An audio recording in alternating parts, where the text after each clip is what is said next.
Sasso insecticide spray and coil.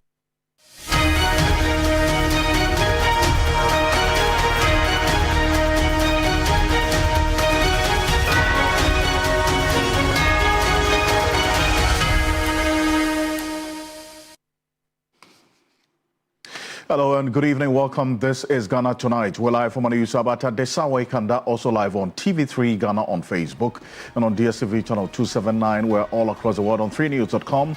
I am Alfred Ocansey. Tonight, suspected illegal miners arrested after a violent clash with the anti-Galamsey task force set up by the Inspector General of Police in Alfred West in the Ashanti region. We bring you chilling detail on how alarming the Galamsey threat has grown. Also, the Attorney General is praying the High Court to dismiss yet another suit by the suspended Chief Justice, her ladyship Gertrude Tukono, challenging the legality of one of the petitioners seeking her removal. We have more on this. Stay with us on Ghana Tonight. Also, government of Ghana turns to the United States experts for help in probing the fatal helicopter crash.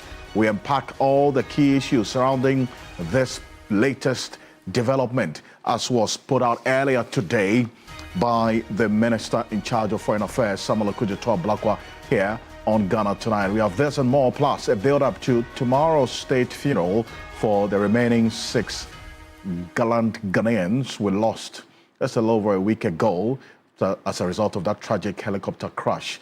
Earlier this evening, there was also a remembrance mass that was held at the Christ the King Parish Hall. There will have details of that particular one as well, and also what the late Dr. Edward Omanebwama and also the pilot, Peter Anale's wife and family, have been sharing with all of us about how they remember these departed ones. Stay with us. We'll get in a lot more into that here on Ghana Tonight. Let's settle for Ghana Briefs.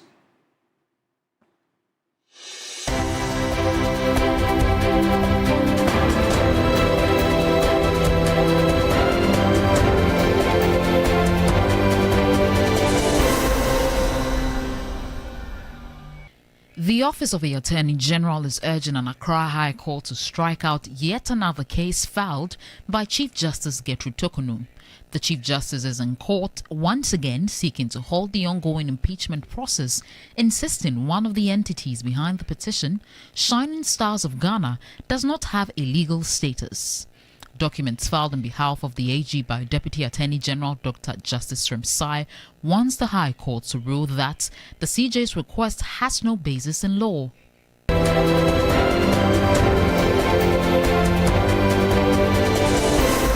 The Minister for Foreign Affairs, Samuel Okudzeto-Ablakwa, has confirmed that experts from the United States of America will be arriving in Ghana to help probe the C-9 helicopter which crashed last week. The minister says although the aircraft was manufactured by the Chinese, the president wants the Americans to assist with investigating the content of the black box to alleviate all doubts. To you that on the instruction of His Excellency President John Dramani Mahama, we have formally requested the Americans to come in and assist. We all know that they have considerable expertise when it comes to these matters. And so the indication we have received from the Americans is that they are very much willing to assist. We think that it is important to bring in independent experts to ensure that the outcome of the investigations will be acceptable to all, so that there will also be confidence in the process. Nobody has anything to hide, and it is important that this process is done in a very thorough manner.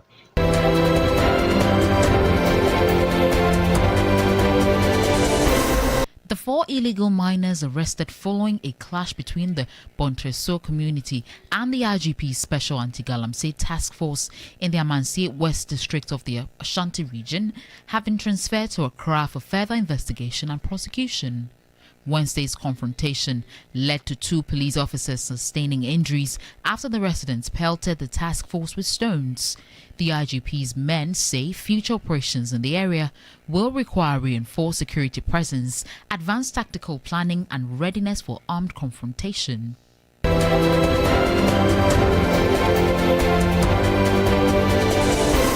The Ghana Private Road Transport Union GPRTU of TUC and other commercial transport operators are threatening to demonstrate against government over the delay in fixing the Ocansey road. In a statement issued on August 14, the group lamented that the deplorable state of the road has made it unmotorable and poses extreme dangers to motorists, commuters and residents along the Ocansey stretch.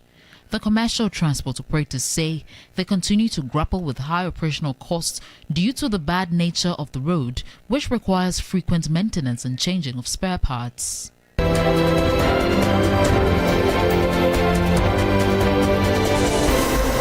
The Vehicle and Asset Dealers Association of Ghana has expressed concern over recent seizures of alleged stolen imported vehicles by the Economic and Organized Crime Office, EOCO. The association says the operations are causing panic among buyers and disrupting sales across the sector. When the buyer is coming, they ask that, oh, we've been hearing that these days they say the car that you people sell is a stolen car. And for you to answer this question also, it's a very difficult thing because, you know, it is not our fault. It's not the fault of anybody. And nobody also expected this, you know, to happen to us. So in fact, it has not been a very good news to us at all. What I propose to address this matter is that sometimes some of these issues are security matters. When it comes up and quickly the news comes into the system, everybody becomes scary. Your activities and your movement and all that becomes, rigid.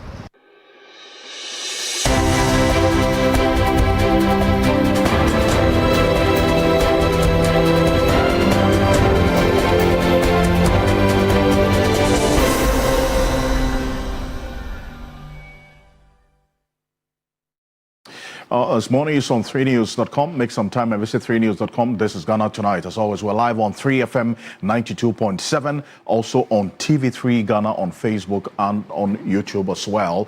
And it's as always proudly brought to you by Flamingo Paint, Simply Superior, Sasso Insecticide Spray and Coil, Kumtumtum Preko. Coming up next here on Ghana Tonight. This is one that we just want to give you an update on because, as I've always indicated, this is a rolling stone of a case in nature, gathering dust in many forms. Coming up tonight, the Attorney General wants the High Court to dismiss a suit filed by the suspended Chief Justice Gertrude Tokonum as she challenges the legitimacy of a petitioner seeking her removal. Now, we're going to get into the details of who this petitioner is and the case that the suspended Chief Justice is taking to the court right now. But as we were learning today, the Office of the Attorney General is urging an Accra High Court to dismiss, in fact, strike out yet another case filed by the Chief Justice, Justice Gertrude Tokonum. She's in court once again, seeking to halt the ongoing impeachment process, insisting one of the entities behind the petition, Shining Stars of Ghana, does not have a legal status.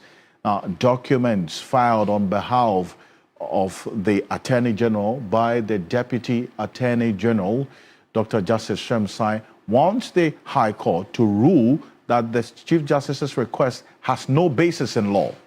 Now, let's walk you through parts of the document as we have secured here on Ghana Tonight, filed by the Attorney General. And Dennis Boberwadam Esquire is with me in the studios, so it's good to have you at a time like this. It's a pleasure being here, Alfred.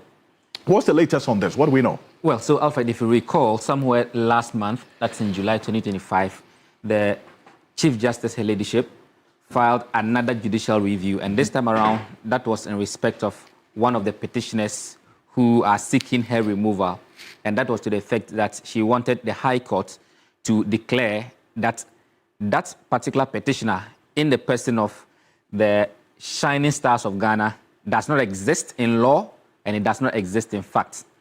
The argument advanced by the Chief Justice in that particular suit was to the effect that when you check the records, you do not see that the Shining Stars of Ghana exist anywhere, either as an incorporated body or anything of that sort. Right. And to that extent, it should be declared as not being in existence, whether in fact or in law. Now, the Attorney General today has also filed a process seeking to set aside this particular suit. And in doing so, the Attorney General is making the argument that the matters that the Chief Justice wants the High Court to look into are matters that are within the purview of Article 146, specifically the part where such matters are supposed to be in camera. And to the extent that they're supposed to be in camera, they should not be admissible in that court. Right. So to that extent, the Attorney General wants the court to strike out that particular suit. Then again, the Attorney General also argues that yes, Shining Stars of Ghana may not be incorporated, but it might be an unincorporated body of persons. What does that mean? Well, to say that it is incorporated means that it is set up to exist as having a legal personality in law. Right. And that was part of the argument that the Chief Justice advanced in saying that it does not exist in law and it does not exist in fact. So essentially, they are saying that AG is saying yes, may it could be in existence, but in a different form, which says that it might be an unincorporated body of persons. So, in plain language, it could be an existing body, but not incorporated in law. Yes. Okay. And that does not deprive them of existence, as has been canvassed by the Chief Justice in that particular suit. Right. The Attorney General also goes on to say that such an entity does not necessarily have to incorporate or be registered to exist in law. That is an extension of the earlier point that you have made. That's right. That yes, it may exist, but not in the form that the Chief Justice says that it has to exist to be in existence in law. It may not be incorporated, it may not be registered, but it may be an unincorporated body of persons, That's right. however described. Right. The Attorney General goes on to say that under the circumstances, the court has to exercise its jurisdiction and to strike out the case to the extent that they make the argument that these are matters that are within the purview of an in-camera hearing. Such matters should not be disclosed in open courts. And to the extent that they make the argument that, yes, it may not be incorporated, but it can exist in other forms. On the totality of it, the Attorney General's argument is that, you know what, just dismiss this case. Now, mind you, this is not the first time. Even before the Chief Justice filed this particular suit, there was another judicial review that was in respect of some procedural breaches that she alleged, including the breach of her rights and all that. Yes. It was the same approach that the Attorney General used in filing a motion to set aside that particular action. That succeeded, and that particular judicial review was struck out. Now, it is the same thing we are seeing playing out here, or the same strategy, but we are unable to tell at this level what the decision of the court would be. Whether to allow that or to allow the case to proceed for it to be heard on its merit. So that's by way of update on this particular matter, Alfred. I see, but I recall that when this matter came up earlier, you had indicated that in some instances the court will look at the merits of the petitioner's case as against its legal status, right? So if you're just opposing the two positions as earlier espoused, how does this link to the previous position that? So the route that we are on now would not even allow the court to begin to look into that. What they are looking into would be whether or not the Attorney General's process meets the threshold of setting aside the original matters. It is only if that fails, then they begin to look into whether or not these persons actually exist in fact or they do not exist. Okay. But look at it. The Attorney General does not only argue on the existence of these persons. He argues on the fact that these are matters that should not even come before this particular court. So if that threshold is something that the court thinks that it's okay to proceed with it, then it means that they may not even go into the next leg of it. It will just end there. The matter will be struck out. I see. So there is actually raising questions about the jurisdiction of the court, essentially. Precisely. I see. Well, it's the coming days we'll look at how things will play out, is it not? Precisely so. So that's how we are looking forward to see how this will progress. And even, remember, the Chief Justice and her lawyers also have that opportunity to respond to this. Cool. As to whether they oppose it or they will go to court to argue viva voce. That's a different thing that we are looking at. So there are so many legs this particular case can run on. And I do appreciate you as always breaking the matters down. And we're following this quite closely, and we will be taking you through every step of the way. Dennis Pabewadam, as always, doing the job for us. Thank you, Dennis. Now, it's live here on Ghana Tonight. Coming up next, it's a matter that unfortunately was one of the causes for this tragic incident that we're talking about. Just hit us a little over a week ago. Galamsey. Some suspected illegal miners have been arrested after a violent clash with the anti-Galamsey task force in Amansia West. Now, we reveal the chilling detail of the growing threat of Galamsey to our livelihoods, this existential threat that we describe it. Now, I'm going to show you a video. The IGP's Special Anti-Galamsey Task Force came under attack at Bonteso in the Ashanti region after seizing an excavator from an illegal miner or in the illegal mining site near Manson Kwanta. I want to show you this site, this illegal mining site that the Anti-Galamsey Special Task Force set up by the IGP accosted. That's what you see there. This is what they found after they acted upon a tip-off. In fact, this was first revealed, this Galamsey activity in this particular area was first revealed by Erastus Sasaridonko, a Joy News reporter who uncovered what's going on there, because this Anti-Galamsey Task Force had earlier, a little over a month ago, gone to this area, clamped down on illegal miners, drove them out of this site. But a few weeks later, the illegal miners returned. And so Erastus then went back and got the information that the illegal miners are back. This IGP Special Task Force on illegal mining went back there to track them. And guess what? They found this. But here's where it gets worrying. The officers of this Special Anti-Galamsey Task Force by the IGP came under attack by the community members of Bontresso.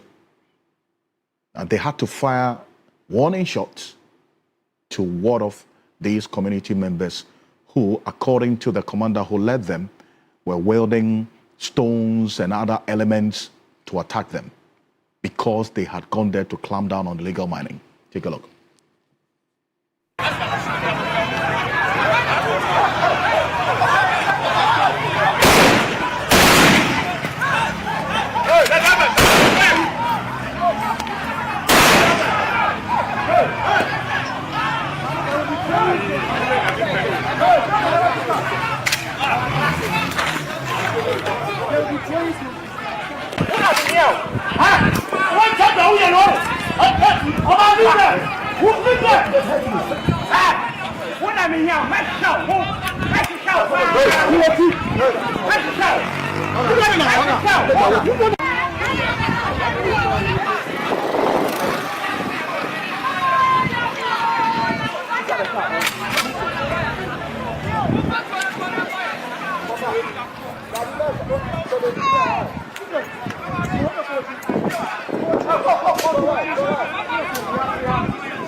So that's that chilling detail, and this video we got was made available by Erastus Sasari Donko, who's been following this quite closely, and you saw the IGP's Special Anti-Galamsey Task Force.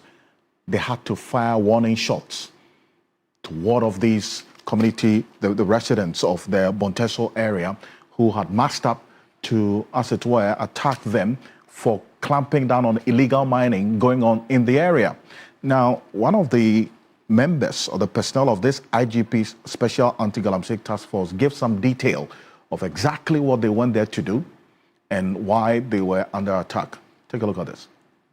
We are connected around Bonteso electoral area, and this area we can all see how the land has been degraded. It's so terrible. We came and met 2 excavators on the site, and then upon sighting us, one driver to the excavator ran away. The other one was still in action, and then we arrested him. Or while I was about to move him, 2 gentlemen came forward that they were the owners of the excavators, and all of a sudden the community started mobilizing to attack. Some started even throwing stones to attack the police. I think basically the area is becoming chaotic, but with our professionalism, we are just trying to make sure that we secure the area and be able to move the machines out of this jurisdiction.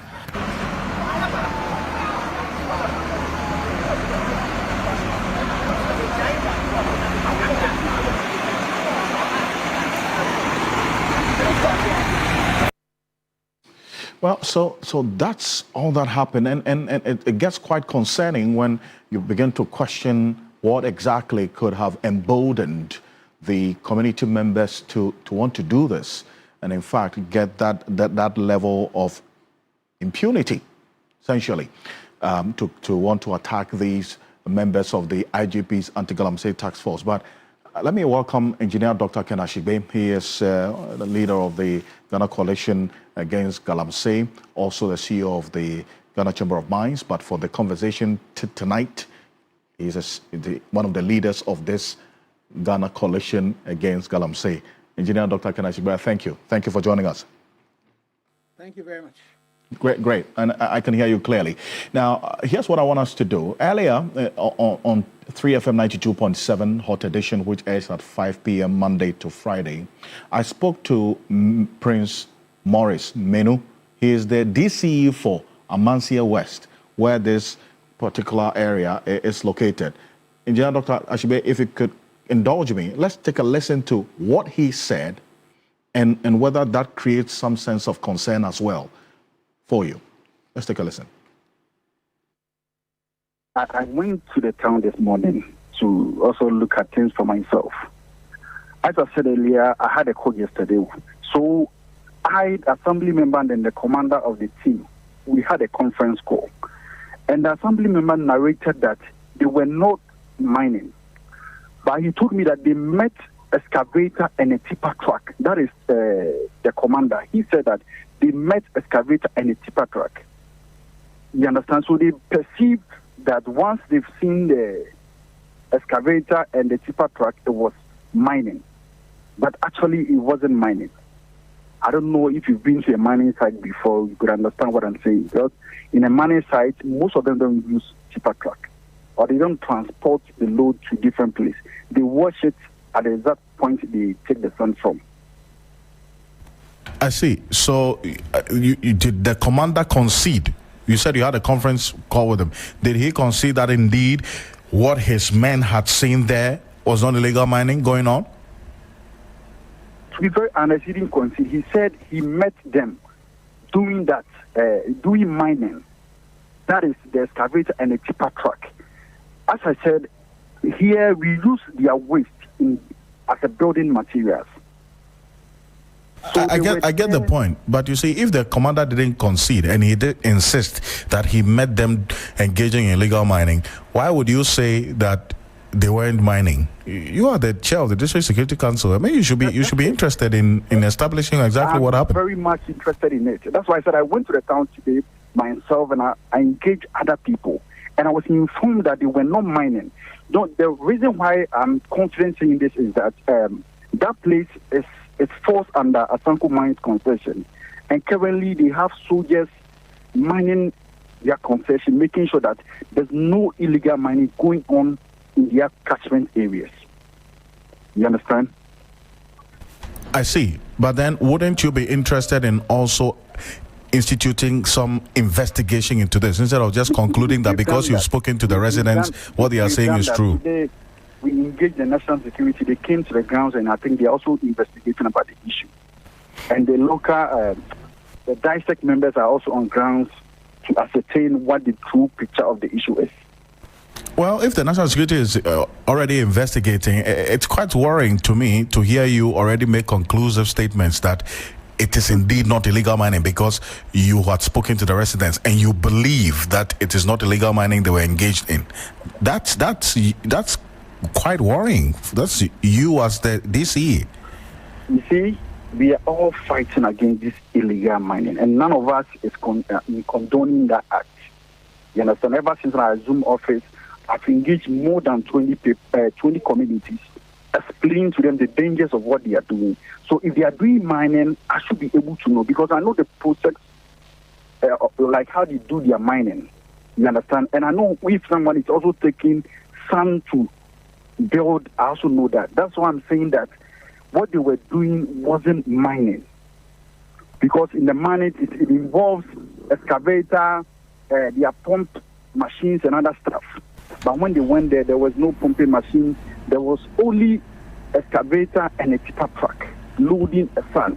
Yes, but then the commander knows what he saw. That's why he said they were mining. But you say you know exactly what's going on and that they were not mining. But you were not at the site because you concede that you weren't there, correct? Yes. So you were told about what happened, but the commander was there. Commander insists that they were mining. You say they weren't mining based on what you were told by the community members. It's a mining area, and it's a mining site where he met the excavator and the truck. It's a mining site. That is why maybe he's conceiving that they were mining.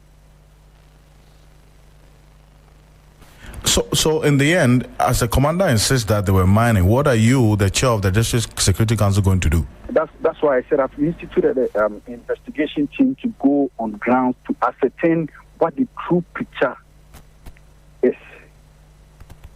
I see, but it appears that already the conclusion is made, and the outcome of this investigation you have instituted, which is not concluded yet, it's already known. No, I'm saying that because you have instituted investigations have not ended yet, but you are telling me now that you believe they were not mining. So if the investigation comes out and they say they were actually mining. I was explaining to the process in mining. Those who mine, they have their pumping machines,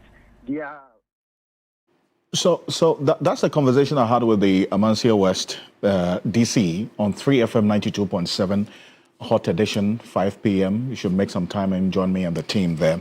But Engineer Dr. Kanashigbe, I mean, listening to this, does it raise any concern for you that he did bring some clarity to the issues, that this is an Asanko mine concession manned by soldiers, so there's no way illegal mining could have taken place there? Alfred, I am laughing, but I am crying. You see, so this is, what did he say the name of the DC is? This is Menu Prince. Mr. Menu Prince is complicit in this particular thing. Why would you say that? But this is somebody who says that investigations are going on, and he says that, they are not engaged in mining. What kind of investigation is that? He says this is somebody who also tells us. Pardon? He says it's instituted investigations. But are you, Alfred, does he think you are a fool? Does he think that you said that you have come to a conclusion that this is not mining? And then, so what investigations are you instituting into what? And this is a DC who tells us that, there are people in a mining site. In his time, he tells you that it's a mining site. And the people have an excavator, and they've dug a deep pit, and they are taking sand from there to go and build where? And how are they going to fill that particular pit that they've left there? And if he knows mining and Asanko is there, tell him that Asanko will take the ore and transport it to a processing site. So if these people decide that they have excavators, they are digging deep pits and taking the ore into a green truck and moving it somewhere to go and process, he won't see any pumping machine there, because that's not where they are processing. The mining of the ore and the processing of the ore are two different things. And so, so this is why I say that the challenge you have with DCEs who have mining happening there is either they are complicit or they are incompetent. Does this man, you should have asked them that even if it was that they were taking sand winning, does he know that there are permits that have to be gotten before sand winning is done? And even I am not believing any of the stories he's telling, but even if it was sand winning, these people, do they have permits? Has he issued any permits to them? And he, as the district security chairperson, he's not concerned. The state actors have been attacked by civilians. He's not concerned about that. And all he wants to do is to clear the people who are definitely engaged in an illegality. I based on that. There are two things at play here. Either he's complicit or he's incompetent.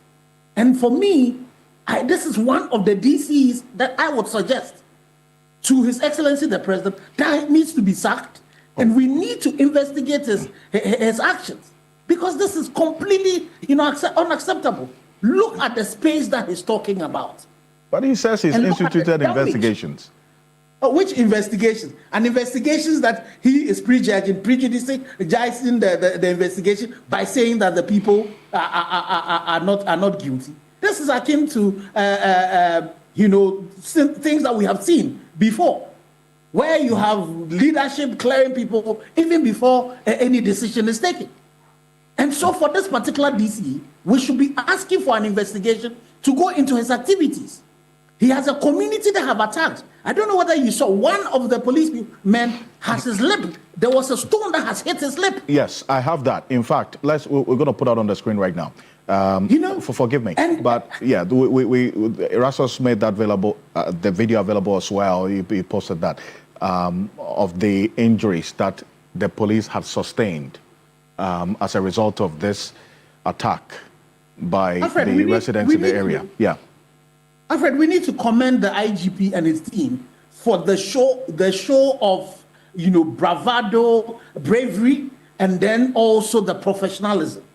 Anybody under attack could have lowered those rifles and would have had a different story, because these were police people who were under attack, but they decided to use minimum force, fire into the air to dispel the people, and still carried out their action. So we need to commend the IGP. But coming on the back of what we have seen today, there's a memorial service, a vigil happening at Christ the King for people who are falling in the line of duty, and you have a DC coming to defend such things. He won't tell you that he's instituted an investigation, so he's waiting for that, but he's rather supporting the people and saying that they were not engaged in it. This DC does not deserve his position, and we definitely need to be asking the Minister for Local Government by now should be taking action into this particular issue. And the Tontochrome thing that they are talking about, Asanko has suffered a lot of illegal encroachment onto their place. And so for you, a DC, when you see this thing and you have seen people come from outside your jurisdiction to come and deal with it, you should be supporting them rather than chastising them. And so we should be asking the district police commanders in this community, The divisional commanders in this, what were they doing? And so I am one of the prescriptions that for us as the coalition will be asking, apart from all the issues of we've asked already, state of emergency, is the fact that the DCEs, the police commanders, the NIB in these places, if they are not working, they should be dismissed immediately. And then after the dismissal, the president should ensure that they institute investigations to find out whether they are complicit in it or not. We should be looking into their bank accounts, the accounts of their spouses, the accounts of their children, their friends, and all of that, to trace them. Who are the owners of these excavators? We should find out. Who are the owners of these trucks? We should be able to trace where these trucks have gone to, where their processing plant is. They are moving the ore to a particular place. Because, Alfred, if he says that they are taking sand from there, how are they going to fill the pits, the deep gullies that they are leaving behind? How is this person our DC? How is this person the president's representative where he is? But you see, it brings up another concern about a trend we have seen of state actors being attacked by persons living in an area where illegal mining is taking place. You recall what happened in the case of Dr. Hanabisu, right? It's a little over 2 months ago, when she was literally held hostage by these persons within a community where the same task force had gone in there to clamp down on illegal mining. Then we are seeing this as well. What is influencing or fueling that level of boldness and impunity, if you want to call it, by these people? Alfred, it's the lack of consequences. It's the presence of DCEs like this, where people, state actors have been attacked, and he comes on an interview and he would not even face that and say he is taking drastic actions against that. That is the things that fuels the impunity that we're seeing. And that's what emboldens people like this. What has happened to the police commander who Hanabisu claimed that had instigated the crowd to come attack them? There are situations where you go into the Awin area, for example. There are some men who then would go and attack Forestry Commission people, down them into a taxi, and drive them into a police station. You remember very recently, there were videos of some people wearing national security, this is their brown fatigue, with a police man included in them, with a police vehicle. They went hitting 3 Forestry Commission officers, locking them up. What has happened to them?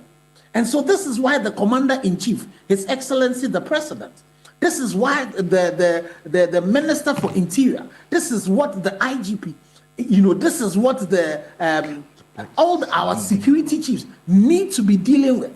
The situations where civilians attack, the people that we have employed to defend us. It is getting us into a state of anarchy. And it's important that in this particular situation, these people who are being arrested, and I'm sure the video footage would be able to get us a lot more people who are involved in it. Alfred, this is the reason why a community like this, because of this, you would declare a state of emergency in that particular area, get all of these people and punish them so severely. And it would send a signal to everybody that you cannot attack the police in the quest of doing their jobs. How would we expect that people will keep on putting their lives at risk and then we will not come to their aid? The Forestry Commission, you remember, there was one of them who was slashed, in one of when they went into these communities, he had to end up at Konfanochi for surgery. And there are Forestry Commission people who have lost their lives. There are policemen who have also lost their lives. The situations in which they going after these people around the water bodies, a policeman lost his life. So it is important that for the civilian authority of this country, we do not allow attacks like this to go, unpunished. That is the reason why this particular DC cannot be the chairperson of the District Security Committee when he sees police people being attacked and he comes on air and he does not speak about that. But what he wants to do is to defend and whitewash the activity that they're doing, forgetting that even if it was sand winning, it was illegal sand winning because they did not have a permit. We should be looking for this particular assemblyman who is also involved in it. We should be looking for the chiefs in these areas who might be complicit in this particular action. It is so important that we preserve the sanctity of our legally empowered state actors who have to deal with us. Otherwise, the carnage that we will be creating, and people will be looking at it and saying that, well, these people did nothing happened to them. I have seen a video, and Alfred, I will share it with you. Right. There is a gentleman walking around saying that he's in the Mansu area, that if you see any military man or policeman come into your community, if you have a gun, shoot at the person. If you have a cutlass, kill the person.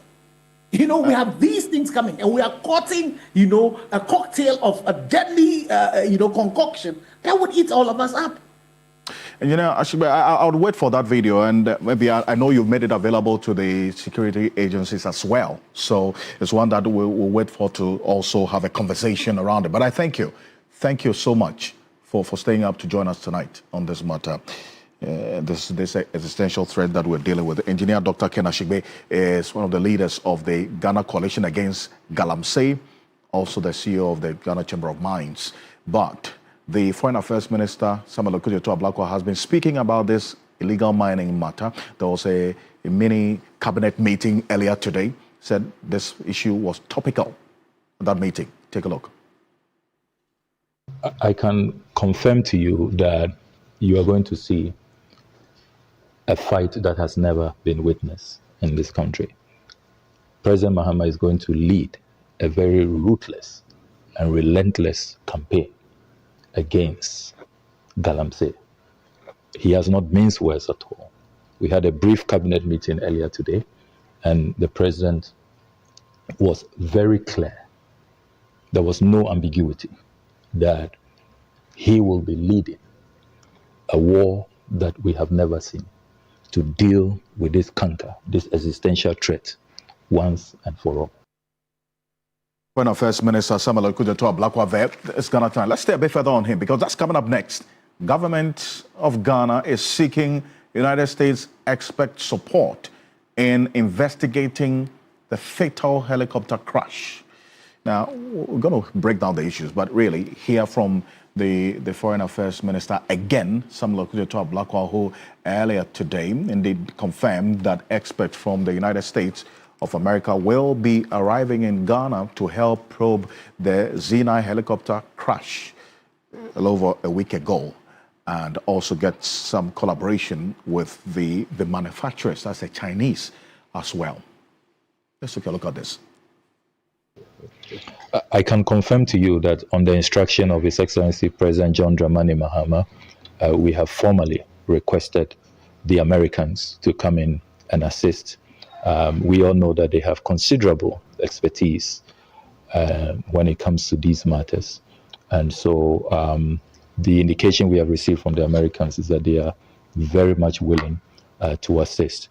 We think that it is important to bring in independent experts to ensure that the outcome of the investigations will be acceptable to all, so that there will also be confidence in the process.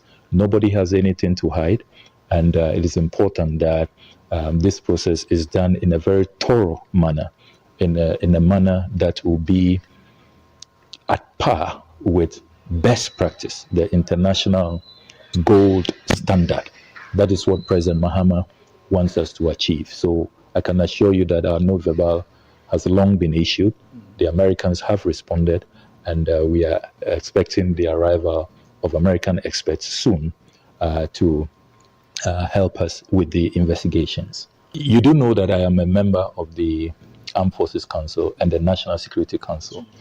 And so I can confirm to you that the Chinese have already been contacted and the manufacturers are standing by. Indeed, the briefing we have received from the CDS is that there is a standing protocol where the black box must be, as it were, made available to the manufacturer, in this case, the manufacturers of the Z9 helicopter. And so they are standing by. But in the president's wisdom, the president does not want anything to proceed without independent experts. And I think that it is quite fair.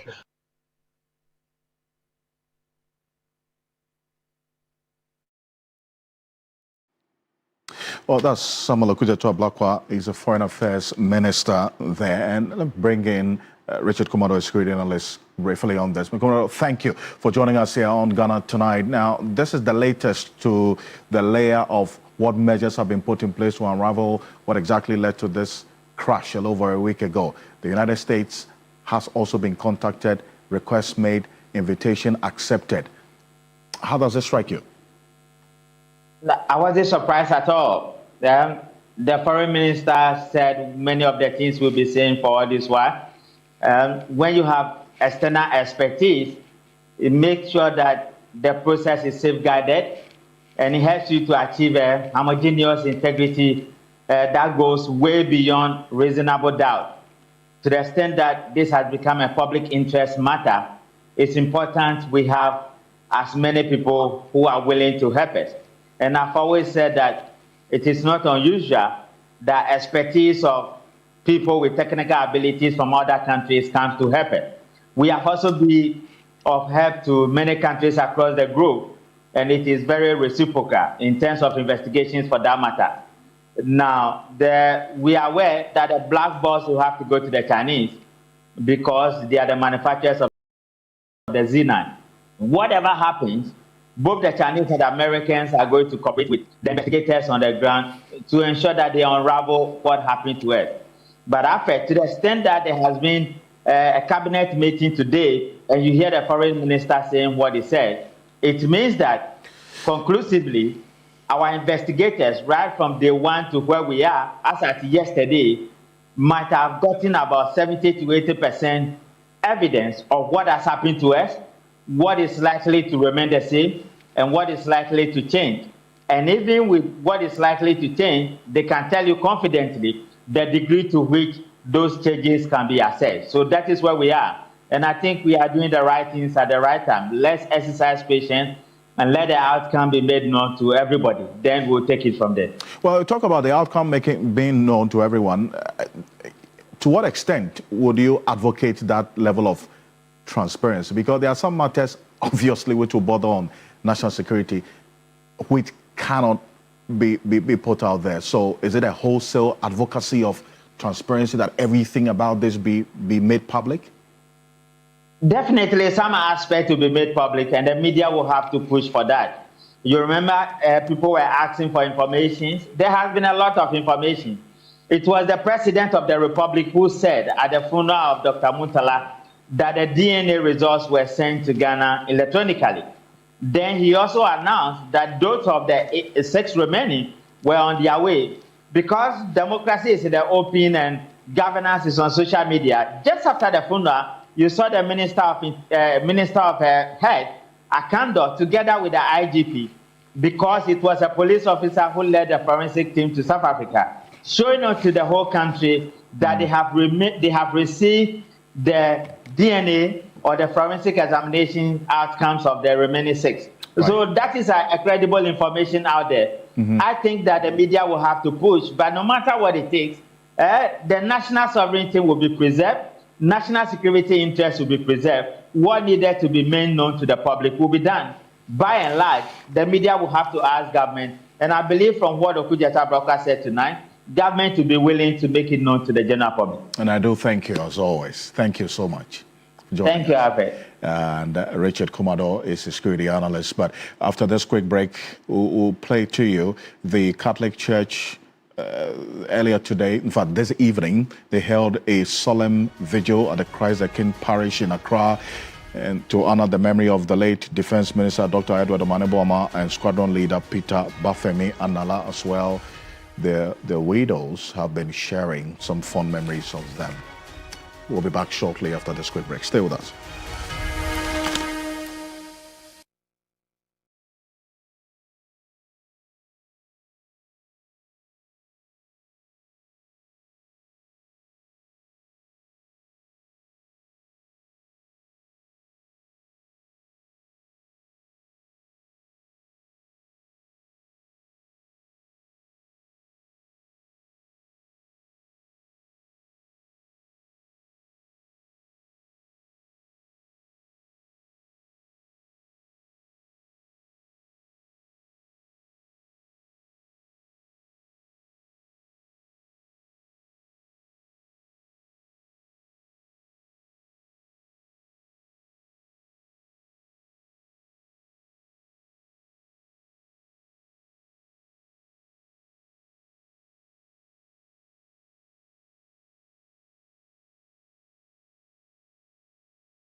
reporting from the Takoradi Market Circle. From the heart of the Upper West Regional Capital. From the heart of the Ashanti Kingdom. Reporting from Sunyani.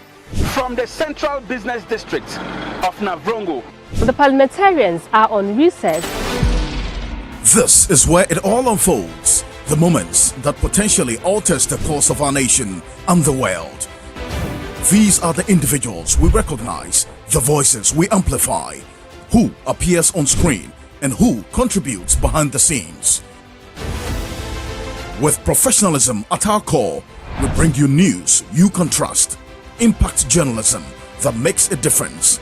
This illustrates how diverse perspectives enhance our strength and reinforces our mission. This is 3 News, leaders in breaking news, exclusive interviews, facts and analysis on TV, radio, online and digital. 3 News, first in news.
No, so live on Ghana Tonight. Just ended a while ago was a vigil mass at the Christ the King Catholic Church here in Accra in memory of the 8 who died in the helicopter crash, and especially for the late Defense Minister Dr. Edward Omaneboma and Squadron Leader Peter Abafemi Anala. Now, we shall be hearing some of the tributes that really poured out in the early hours of this evening when this mass was held in their memory. First off, let's start with the late Squadron Leader Peter Anala's wife, who had this to share with the world. Take a look. Mafemi, as I affectionately called you, was my answered prayer. From the moment I met him, my life has never been the same. My husband was a hard-working man. I have never seen a person more dedicated to his work and hustle. Peter told me that he will never allow me lift a finger because he will lift both hands, both of us. And true to his word, I have not had to struggle for anything. Peter took care of his family, just as he took care of his friends. He did every single thing to make sure my life was comfortable. My husband was a go-to person for everyone who knew him, sacrificing and laying down his life to come through for anyone in need. Anyone who knows Peter knows that he would go hungry for the sake of his loved ones. 2 months ago, when you held my hand in the delivery room, through the birth of our beautiful baby, Wenle Westwamu Anala, we had a new hope for our future and expectations for our family and the life we want to have. Afemi, I expected you to stay with me for at least a month to help us settle in our new reality. And that's the wife of the late Peter, the Squadron Leader Peter Anala there, and you hear her talk about their 2-month-old baby, and well, she wasn't alone in this moment of reflection and also sharing the beautiful moments with these gallant Ghanaians whom we have lost. The late Dr. Edward Omaneboma's wife also had this to say, but her tribute was read on her behalf. Take a look. KB, as I affectionately called you, we were destined to be together. Though I was not a medical student, fate brought us together on that fateful day when I boarded the medical school bus. Our friendship started and was nothing short of love and adventure. Our night walks from my home to buy kenkey and fish, and vice versa. I always looked forward to visiting you in school so we could embark on our love walk to buy kenkey and fish. Thus, our buying and eating kenkey became our hallmark. In fact, I saw a father in you because you were the exact replica of my dad.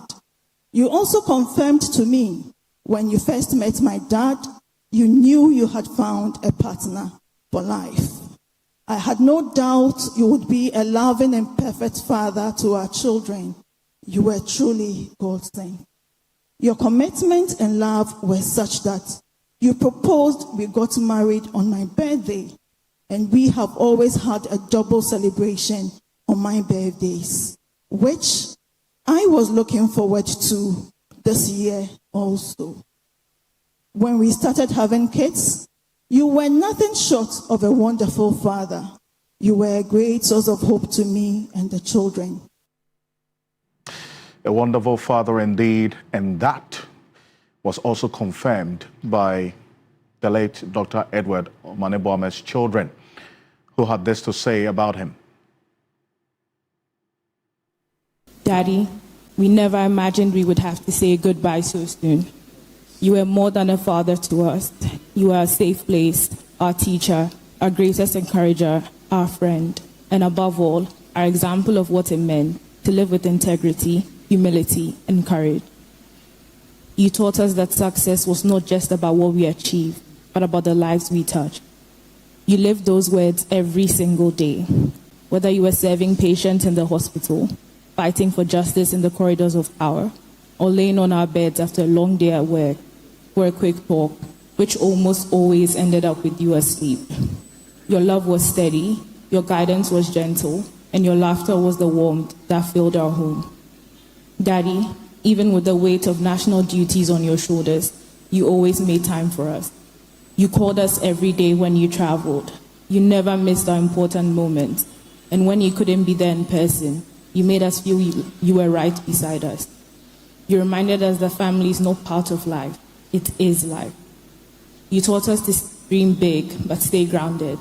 You showed us that compassion is a strength, that speaking the truth is an obligation, and that service to others is the greatest clarion call. We will miss writing with you, laughing with you, sitting with you whenever you had a lull in your schedule. We will miss talking about our future, hearing your advice, you driving us to school all the time, especially when you had exams. Daddy, why did you have to leave us so soon? Never in a million years could we have imagined you'd leave us.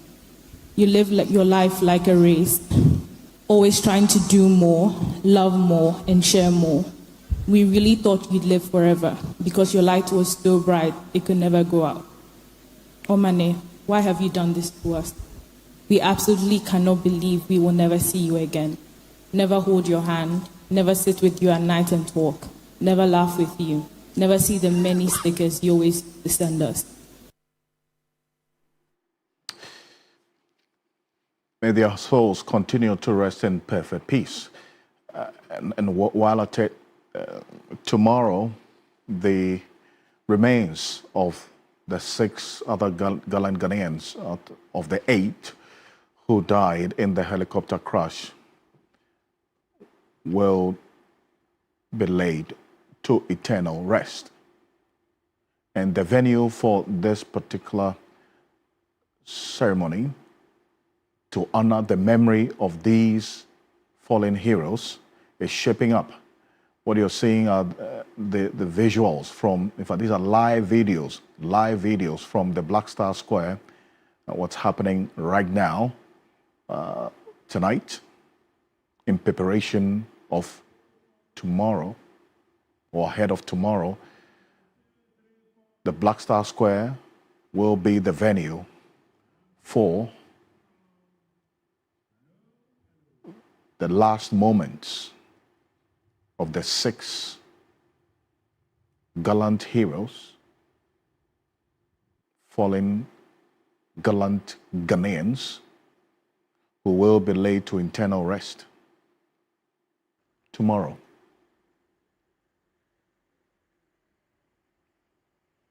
We will be there to bring you everything you need to know as we create that platform for you out there and the entire world to follow every step of the way, the last moments of these gallant Ghanaians. So make a date tomorrow morning. The coverage for this moment of reflection and a solemn day for the families of these fallen heroes starts at 6 a.m.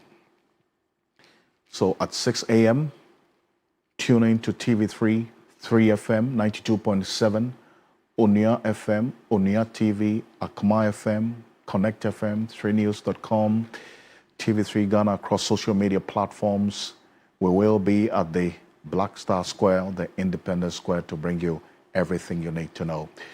Myself and the team, Kemini Amano, and also Eric Maunebeta, we will be on the ground with the great support from the team behind the scenes as well.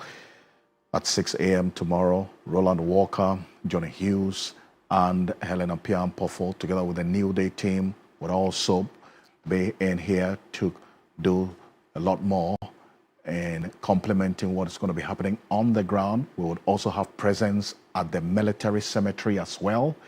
So it's a 360 round-the-clock coverage we're bringing you tomorrow.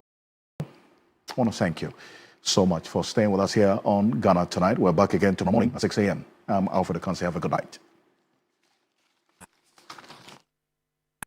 Ghana Tonight is brought to you by Flamingo Paint. Superior durability, superior hiding, superior coverage, simply superior. Sasso insecticide spray and coil.